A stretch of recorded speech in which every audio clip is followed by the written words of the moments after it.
Bonjour. Ce que nous allons découvrir aujourd'hui, c'est comment fonctionne Internet. Vous l'utilisez probablement, plutôt sûrement, chaque jour.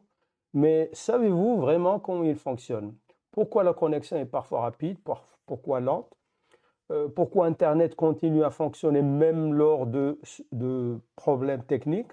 Cette présentation vous répondra à ces questions en expliquant les principes fondamentaux d'Internet de manière simple et compréhensible. Avant Internet, nous avions les réseaux téléphoniques. Pensez à la façon dont fonctionnait un appel téléphonique. Quand vous appeliez quelqu'un, il fallait établir une connexion directe et stable entre vous et cette personne. Alors, pendant toute la durée de l'appel, cette ligne était occupée et ne pouvait pas être utilisée par quelqu'un d'autre. Ce système centralisé était relativement simple, mais avait un gros problème. Si l'infrastructure centrale tombait en panne, tous les appels passant par cette infra étaient coupés. Alors, observez ce schéma, vous voyez comment tous les points, c'est-à-dire les nœuds qu'on voit avec des couleurs, sont connectés à travers quelques points centraux. C'est le problème majeur. Certains nœuds sont critiques. Si ces points critiques tombent en panne, une grande partie du réseau est impactée. Un accident sur une infrastructure clé, une catastrophe naturelle ou un conflit peuvent paralyser tout un système de communication. On appelle cela single point of failure ou bien un point de défaillance unique. Pour Internet, cette vulnérabilité était inacceptable. Il fallait créer un système résilient capable de fonctionner même en cas de destruction de certaines parties. Une question qu'on peut se poser, que se passe-t-il si une station centrale est détruite? Alors, pendant la guerre froide, cette question était cruciale. Comment créer un réseau de communication qui survivrait à une attaque nucléaire? Comment s'assurer qu'en cas de destruction d'une partie du réseau, la communication pourrait continuer par d'autres chemins? Cette question militaire allait révolutionner la façon dont nous pensons les réseaux de communication. Voici la brillante idée qui a changé tout. Au lieu d'envoyer un message entier en une seule fois par une route fixe, on le découpe en petits morceaux. Chaque morceau voyage indépendamment et surtout, chaque morceau peut prendre un chemin différent pour arriver à destination. C'est comme si vous envoyiez une lettre très importante. Au lieu de la mettre dans une seule enveloppe, vous la déchirez en pages et envoyez chaque page dans une enveloppe différente par des facteurs différents. Le destinataire reconstitue ensuite le message à partir de tous les fragments, les morceaux reçus. Si une enveloppe n'arrive pas, eh ben, les autres arrivent quand même. C'est cette idée révolutionnaire qui a mené à la création d'ARPANET, Advanced Research Project Agency Network, dans les années 60. ARPANET était un petit réseau expérimental financé par le département de la Défense américaine. Les chercheurs qui ont créé ARPANET ont implémenté exactement ce concept. Les messages étaient divisés en petits paquets qui pouvaient emprunter des routes différentes. Si une partie du réseau était détruite, les paquets trouvaient automatiquement un autre chemin. C'était révolutionnaire. ARPANET allait devenir la base d'Internet. Euh, alors, en fait, on peut dire que Internet est fondamentalement différent des réseaux téléphoniques que nous avons vus plus tôt. Il n'a pas de centre.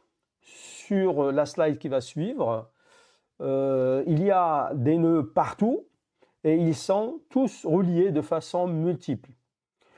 Aucun nœud n'est au cœur. Aucun nœud ne contrôle tout. C'est une architecture décentralisée. Chaque ordinateur, chaque serveur, chaque routeur est simplement une partie du réseau. Cette décentralisation est la force majeure d'Internet et le rend résistant, résilient et indépendant. Alors, que se passe-t-il en cas de destruction d'un nœud? Imaginons qu'un nœud, un serveur ou un point de connexion quelconque soit détruit. Qu'est-ce qui se passe? Les données qui passaient par ce nœud vont simplement trouver un autre chemin grâce aux routes alternatives disponibles. C'est comme si vous aviez plusieurs itinéraires pour aller au travail. Si une route est bloquée, vous en prenez une autre. Internet fait exactement cela, automatiquement et continuellement. C'est pourquoi Internet est robuste. Pas de point de défaillance unique. Donc voilà l'image dont j'ai parlé tout à l'heure. Donc le réseau il est fortement maillé et donc si cet ordinateur parle avec ce serveur en passant par ce nœud et là il y a un problème technique, une explosion, tout ce que vous voulez. Donc on voit que les paquets qui vont suivre, ils vont prendre un chemin différent. Alors maintenant, passons à un aspect technique, mais important. Sur Internet, comment trouve-t-on une machine spécifique? Comment un paquet sait-il où aller? Alors, chaque ordinateur connecté à Internet a une adresse unique qu'on appelle adresse IP. C'est comme l'adresse postale de votre maison. Une adresse IP ressemble à 192.168.1.1. En fait, je ne veux pas entrer dans les détails. Il y a deux versions connues d'IP. Il y a la version 4 qui utilise 32 bits. Les bits, ce sont 1 ou 0. Et donc, qui écrit en décimale donne ces chiffres-là. Et on s'est rendu compte que IPv4 ne pouvait pas subvenir aux besoins des gens sur Internet parce qu'il y a une limite à peu près de 4 milliards.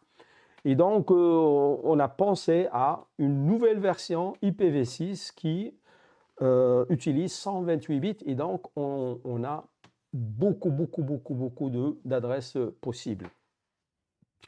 Donc, j'ai dit c'est une série de nombres séparés des points pour l'IPv4, mais pour l'IPv6, la séparation c'est 2 points. Donc, c'est une série de nombres séparés des points. Grâce à cette adresse, les routeurs peuvent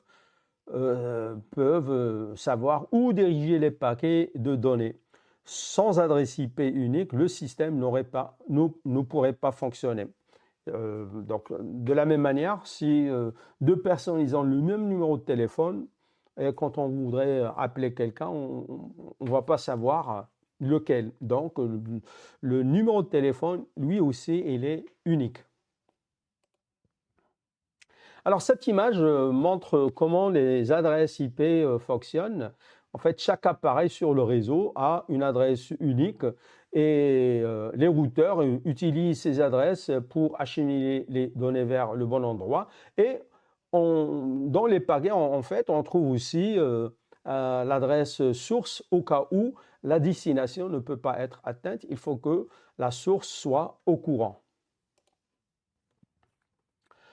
Alors, ici, nous avons un problème pratique. Les adresses IP, comme nous l'avons vu, sont des séries de nombres 192.168.1.1, 142.250.178.170, etc. Essayez de vous souvenir de 10 adresses IP différentes. C'est très difficile. C'est très difficile pour les humains. Nous préférons des noms comme google.com, facebook.com, wikipedia.org, etc., etc. Ces noms, ils sont faciles à retenir et à taper. Mais les ordinateurs ont besoin des adresses IP comme nous l'avons vu pour fonctionner. Il fallait donc un système pour convertir les noms faciles en adresses IP pour les ordinateurs. C'est pour résoudre ce problème que le DNS a été créé. Donc, c'est quoi DNS? DNS signifie Domain Name System ou bien système de nom de domaine. Alors, pensez au DNS comme l'annuaire téléphonique d'Internet. Vous cherchez un nom comme exemple.com ou exemple.com le DNS vous donne l'adresse IP correspondante. Donc, si vous voulez communiquer avec un serveur www.exemple.com, vous passez par ce DNS et il vous dit, tiens, voilà l'adresse IP, c'est 103, et ça c'est vrai, 103.224.182.245. C'est comme ça que vous allez pouvoir atteindre cette machine.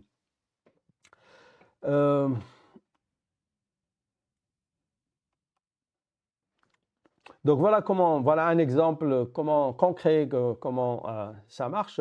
Donc l'utilisateur, il tape par exemple sur son navigateur www.exemple.com et donc l'ordinateur ne sait pas ce que veut dire www.exemple.com, il a besoin d'une adresse IP. Donc on va envoyer une requête DNS à un ordinateur, un serveur qui va résoudre le www.exemple.com en une adresse IP. Et donc le processus est lent. Donc la première chose que nous allons faire, c'est envoyer cette requête à ce qu'on appelle les root serveurs, donc les serveurs racines. Donc on lui demande, monsieur, s'il vous plaît, est-ce que vous avez l'adresse IP de www.exemple.com? Alors il nous répond non, mais je peux vous donner le serveur qui contrôle tout ce qui est .com, ce qu'on appelle les TLD serveurs, Top Level Domain. Alors, on va prendre l'adresse IP de .com qui nous a été communiquée par le root server et on va l'utiliser pour demander à ce serveur, s'il vous plaît, est-ce que vous avez l'adresse IP de www.exemple.com? Alors, il nous dit non, malheureusement non, mais je connais, j'ai l'adresse IP du serveur qui gère exemple.com, il nous la donne. Alors là, on va demander, c'est ce qu'on appelle le Authoritative DNS Server. On va lui demander, monsieur, est-ce que vous avez l'adresse IP de www.exemple.com? Comme c'est lui qui gère ce domaine, alors là, volontiers, il nous donne l'adresse IP, n'importe quoi, 1.23.4. Et là, le résolveur, il va nous donner cette adresse IP. C'est ce qu'on va utiliser pour aller consulter, par exemple, cette page web. Alors, qui gère Internet? C'est une excellente question. En fait, Internet est décentralisé techniquement, mais qui en prend soin? Qui gère les domaines, les adresses IP et les autres ressources? La réponse est, c'est une communauté internationale de gouvernements, d'organisations, d'entreprises et de bénévoles. Internet n'appartient à personne, heureusement. Mais tout le monde contribue à son fonctionnement. Il existe certaines organisations qui coordonnent les aspects importants d'Internet, notamment pour les noms de domaine et les adresses IP. Justement, l'ICANN, Internet Corporation for Assigned Names and Numbers, est l'organisation qui gère les domaines et les adresses IP au niveau mondial. Elle veille à ce que chaque domaine soit unique et à ce que aucune adresse IP ne soit assignée deux fois. L'ICANN n'est pas une agence gouvernementale, c'est une organisation sans but lucratif qui inclut des gouvernements, des entreprises, des organismes techniques et des citoyens. Elle tient aussi des conférences internationales où les questions importantes d'Internet sont discutées et débattues. C'est un excellent exemple de gouvernance collaborative et décentralisée. Justement, ça c'est moi. J'ai eu l'occasion de rencontrer ce qu'on peut appeler le père d'Internet, Vint Cerf, à Marrakech, en juin 2006, à l'occasion d'une conférence de l'ICANN. Ça s'est passé au Palais des Congrès de Marrakech. Donc, je faisais partie de l'équipe technique locale qui était chargée de l'infrastructure du site. Alors, cette image, en fait, illustre que derrière des mécanismes techniques comme le DNS, il y a aussi des communautés humaines et des discussions internationales.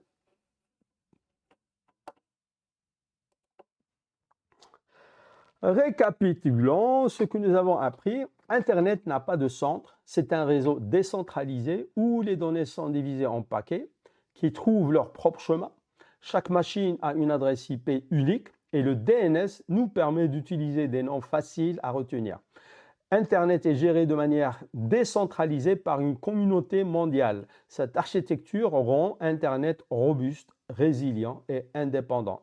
Ce qui a commencé comme une solution militaire à la question comment créer un réseau qui survit à une attaque est devenu l'infrastructure la plus importante de notre époque. Et voilà comment fonctionne Internet. Merci pour votre attention.